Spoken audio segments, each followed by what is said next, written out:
Today I will discuss about the DC to DC converter types. So in case of the DC to DC converter, there are two types of converter, buck and boost converter. So these two type of converter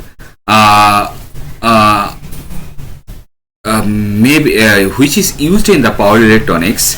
This converter plays a crucial role in regulating voltage level in various electronics device and system.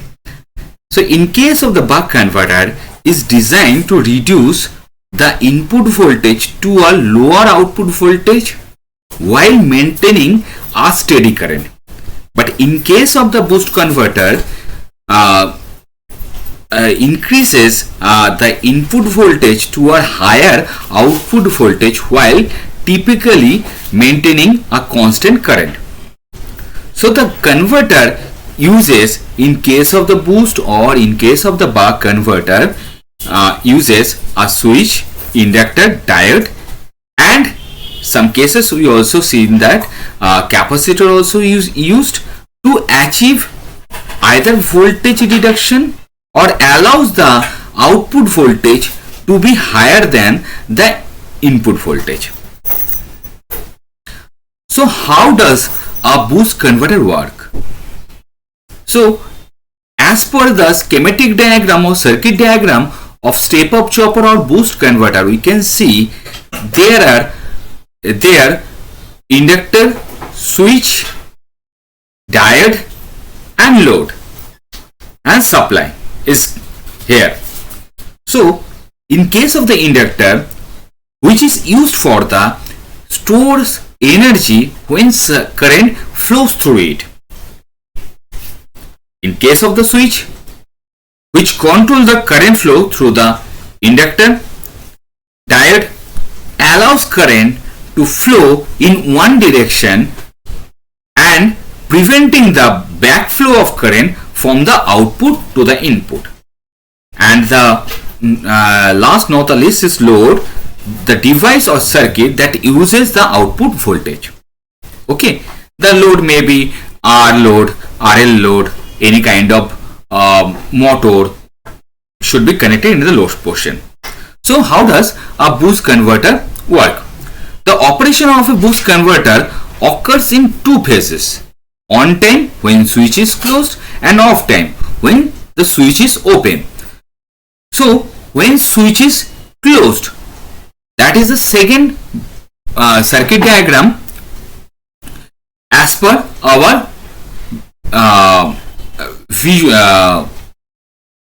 graphical presentation. Okay, so in case of the on time, the switch when it is closed, current flows from the input through the inductor. Now the inductor stored energy by building up a magnetic field, and during this phase the diode is reverse biased, so no current flows to the output. And next case, the third picture, we can say that the operation of the off time. The switch is open right now, interrupting the current flow from the input. The inductor magnetic field collapses, releasing the storage energy.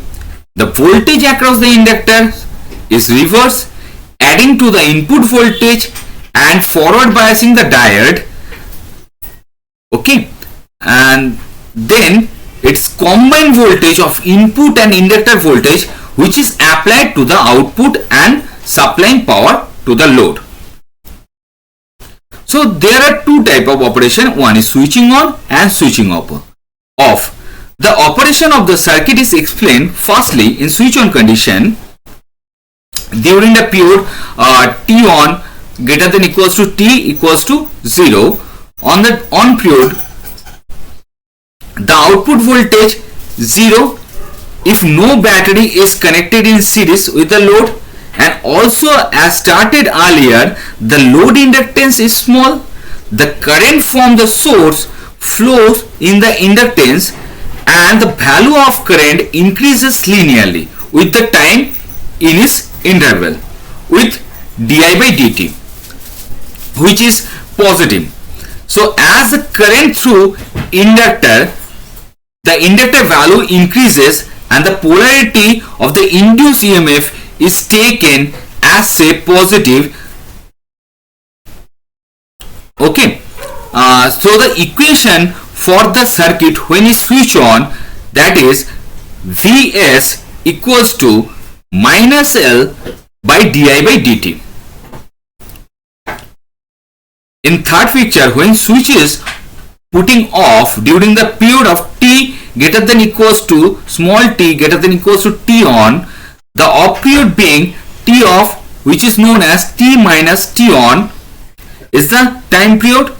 As the current through the inductor decreases with its direction being in the same direction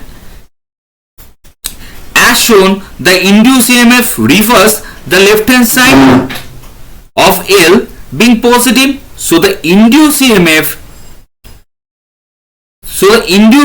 in the equation is added to its supply voltage being of the same polarity, thus keeping the current in the same direction. The current decreases linearly in the time interval of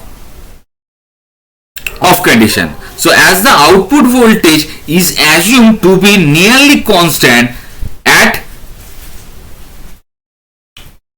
so we can get the output equation, which is equal to Vs is equal to V0 minus L di by dt.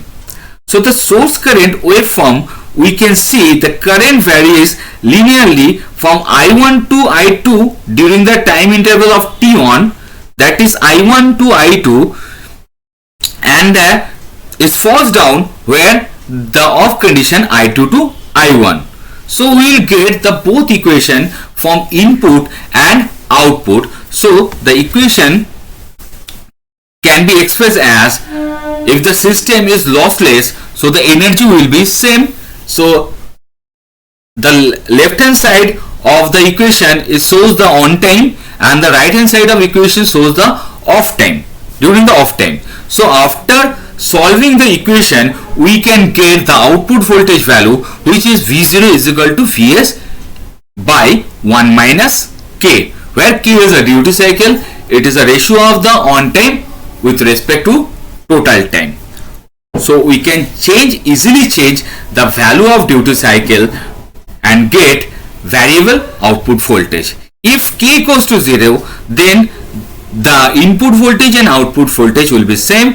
If K equals to 1, the output voltage will get infinity. Okay, that is all for today's discussion.